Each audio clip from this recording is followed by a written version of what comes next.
What is going on, Guardians? Briar Rabbit here. Yesterday, Game Informer released an article with just about the biggest news dump about upcoming Destiny content that we've ever seen. In this video, we're going to take a look at what specifically is coming for PvE players in Bungie's newest expansion. The Iron Banner's purpose was not just to immortalize the lost Iron Lords, but also to prepare us for the day when the Siva virus returns. Lord Saladin has spent years standing sentinel and preparing. As the House of Devils assault an outpost of the lost fallen lords, we are the first to respond, leading us into the Rise of Iron's new PvE content. In Rise of Iron, Lord Saladin will be our main point of contact, and the story will focus on our interaction with him. Think of Cade 6's role in the story of the Taken King. The story will reveal what happened to the Iron Lords long ago and how they sacrificed themselves to save humanity. Lord Saladin will enlist us to help honor the past, defeat the threat from long ago, and actually become an Iron Lord ourselves.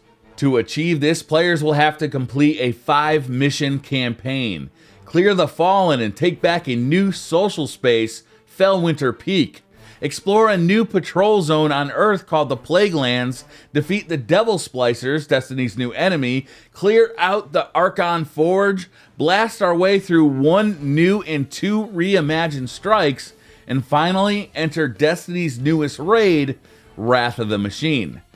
That's a lot, so let's break out what is new in Rise of Iron's PvE. The 5 new story missions will start with an introduction to the new patrol area, the Plaguelands, and task you with retaking Fellwinter Peak from the Fallen.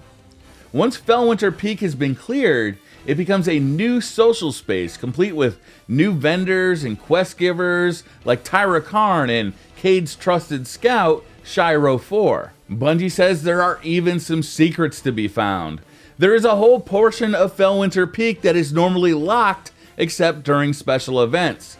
There may be some secret ways to get back there. Once you've explored the new social area, players will be set loose to explore the Plaguelands. This is an area that has been sealed off since the Iron Lords left it.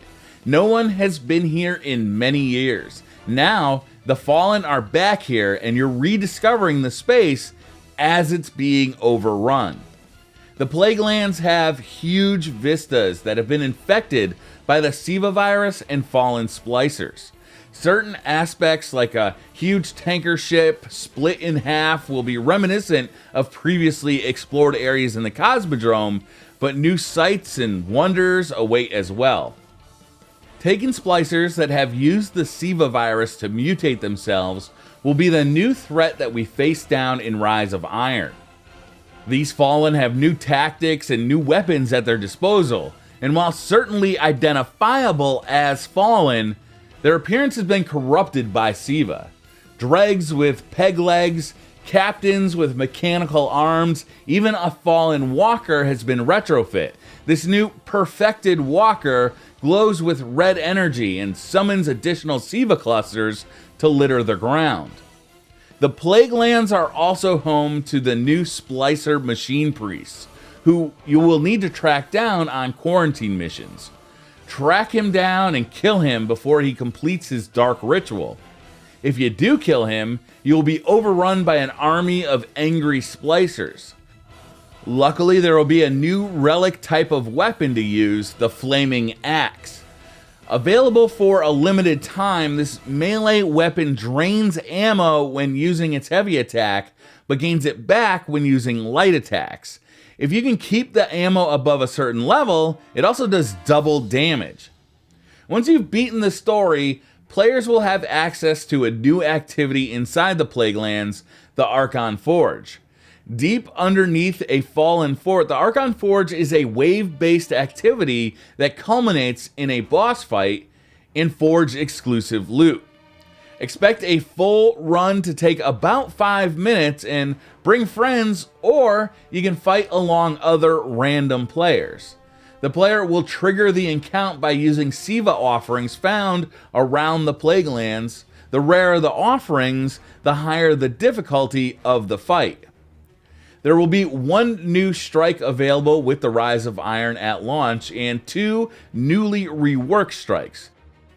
The new strike is named the Wretched Eye and will send players deep underground into a decaying missile silo to stop the Splicers from infecting a hive nest with Siva. The new strike will offer variant paths, with each playthrough having different open doors and varied enemies to overcome. The final boss is said to be reminiscent of Frankenstein's monster. 2 revamped strikes will also ship with Rise of Iron. The Devil's Lair has been infected with the Siva virus and will feature a returning nemesis, Sepix Perfected, and the Summoning Pits have been transformed into the Abomination Heist. Strikes will have a new reward system as well. After defeating strikes in Nightfalls or a strike playlist, you may be randomly rewarded with a skeleton key. These can be used to open a chest at the end of any strike called a strike horde. These hordes are guaranteed to have a strike-specific piece of gear in them.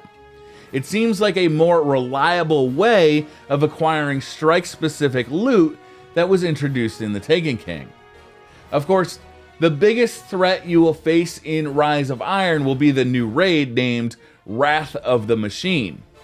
Bungie is tight-lipped about upcoming raids, but did say it will be focused on constant mobility, has numerous outdoor set pieces, and is designed around a collision theme.